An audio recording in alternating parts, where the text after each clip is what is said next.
dan bersatu di sipil. Di luar negeri kalau kacau, di dalam harus bersatu. Di hutan kalau satu, di dalam harus bersatu. Perjuangan orang Papua adalah perjuangan militer Papua Barat di hutan, perjuangan sipil kota di Papua, dan perjuangan di luar negeri, diplomat. Tidak boleh taruh harapan Otomote yang akan bawa kemerdekaan di Papua Barat, Jacob Rumpi yang akan bawa kemerdekaan di Papua Barat, Benny Wenda yang akan bawa kemerdekaan di Papua Barat, Jeffrey Bomana yang bawa kemerdekaan di Papua Barat, Sebi Sambung yang bawa kemerdekaan di Papua Barat. Rakyat Papua akan menentukan masa depannya sendiri.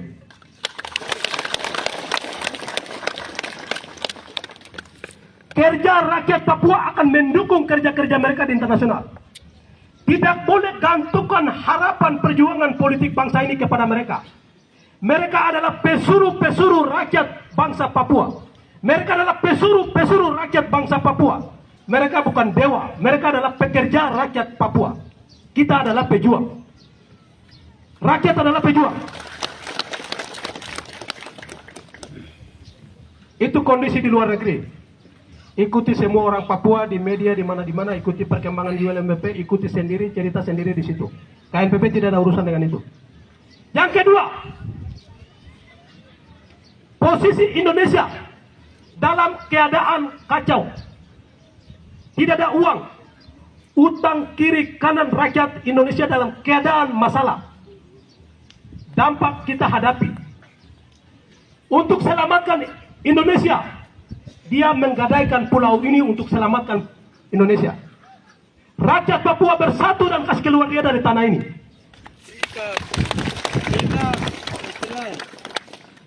Itu yang kedua. Indonesia dalam keadaan yang tidak baik-baik. Dia punya dampaknya dialami oleh semua dinas-dinas. Kabupaten ini macam tadi saya masuk di sana tuh kabupaten yang tidak punya roh. Tapi kita paksakan diri pertahankan kabupaten ini.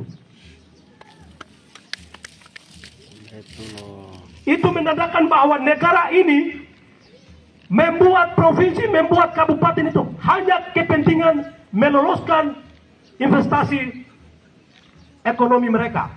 Untuk ambil kita punya kayu-kayu, untuk ambil kita punya sumber daya alam, dan setelah itu untuk bunuh kita. Dia bikin jalan, kabupaten-kabupaten itu dia bikin jalan untuk membunuh kita, mengambil sumber daya alam Papua.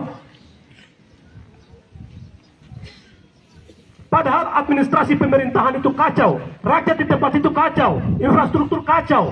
Dia sudah tahu, tapi memaksakan semua pembangunan demi kepentingan investasi negara asing dan Indonesia sebagai security untuk mengamankan kepentingannya.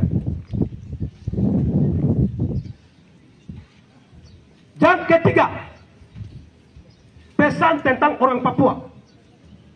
Posisi orang Papua hari ini kita dalam kebingungan karena orang-orang bicara Papua, mereka termasuk saya berdiri ini tipu rakyat. Saya tipu rakyat, jadi rakyat itu bingung mau kemana, bingung.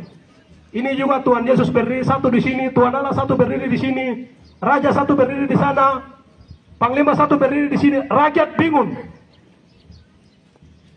Kondisi orang Papua ada dalam kebingungan hari ini.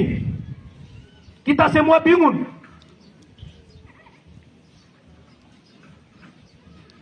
Kita ada dalam posisi kebingungan. Jakarta kasih turun uang ratusan miliar. Uang darah setiap desa-desa dia kasih keluar. Tutup mulut, tutup hidung, tutup telinga. Supaya tidak boleh cium bau darah. Supaya tidak boleh dengar bunyi tembakan di hutan. Supaya tidak boleh lihat orang mati di depan-depan. Dia tutup dengan jutaan, miliaran di setiap kampung-kampung. Kita tutup mata, tutup telinga. Dan kalian, kita semua pakai uang darah itu. Termasuk saya juga pakai uang darah itu. Kondisi di Papua hari ini ada di situ. Kita dalam kebingungan. Yang ada masuk ini, seandainya besok kalau Theo dapat tangkap, tidak mungkin semua orang datang di kantor ini. Theo dapat tangkap, tidak mungkin semua orang datang di kantor ini. Hari ini ada yang datang di tempat ini, bandbol ada di sini. Hari ini ada yang datang itu, saya mau makan daging jadi dia datang di sini. Hari ini ada dia tidak tahu juga itu acara apa, dia mau goyang jadi hura-hara datang di sini juga. semua manusia kita ada di sini.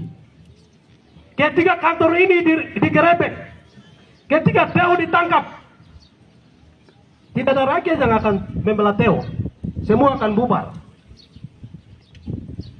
Artinya, tidak boleh kita jadi rakyat yang situasional.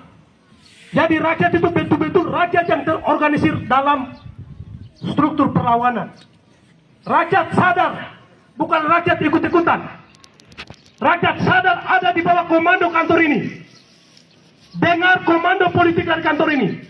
Dengar komando perang dari kantor ini. Apapun komando tentang Papua dengar dari kantor ini.